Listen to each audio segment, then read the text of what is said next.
Hallo, heute geht es darum, bei Gmail alle E-Mails zu löschen, aber komplett alle. Man kann ja immer nur 50 Stück löschen und den Rest weiß man gar nicht, wo man das alles löschen kann. So, dazu gehen wir oben rechts aufs Menü, gehen auf Gmail.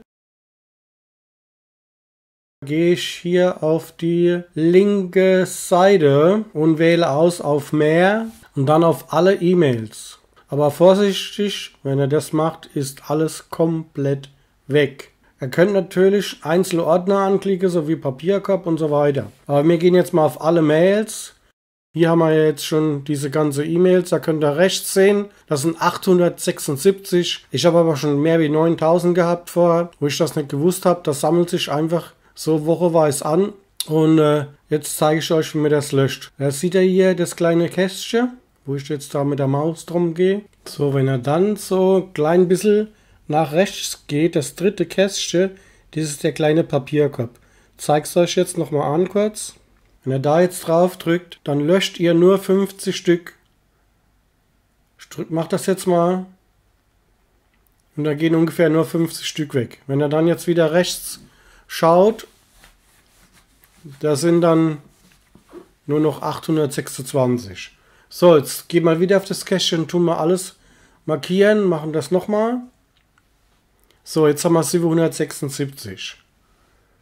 So, jetzt gehen wir aber hin und wollen alles komplett löschen. Und das ist das sieht man so schlecht, wo das ist. Und jetzt zeige ich euch jetzt, wo ihr das findet.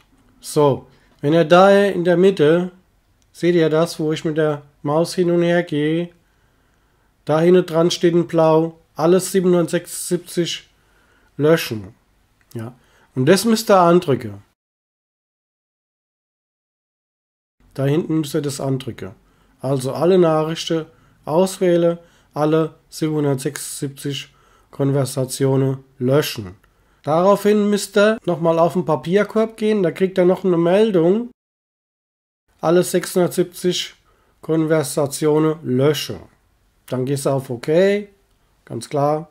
Ja, dann gehen wir auf OK. So, und jetzt löscht er das alles weg. Also ich habe es ein bisschen auf langsam gestellt, dass das nicht zu schnell geht, dass ihr da auch mitkommt. Zack, und jetzt ist es weg. Normal geht das alles viel schneller. Aber wie gesagt, ich habe das Programm auf langsam gestellt, dass ich euch das zeigen kann. Viele Fragen sind gekommen, wie kann ich das mit Smartphone machen? Es gibt eine Beschreibung, die kann ich euch mal in die Infobox einsetzen oder in die Kommentare. Da könnt ihr das mal probieren, aber das funktioniert nicht, das habe ich gemacht. Das geht nicht. Man kann kann man löschen, aber nicht alle auf einmal. Da musst du halt hingehen, muss das über PC machen wahrscheinlich. Bedanke ich mich und sage dann mal wieder Tschüss, bis zum nächsten Mal. Ciao, ciao.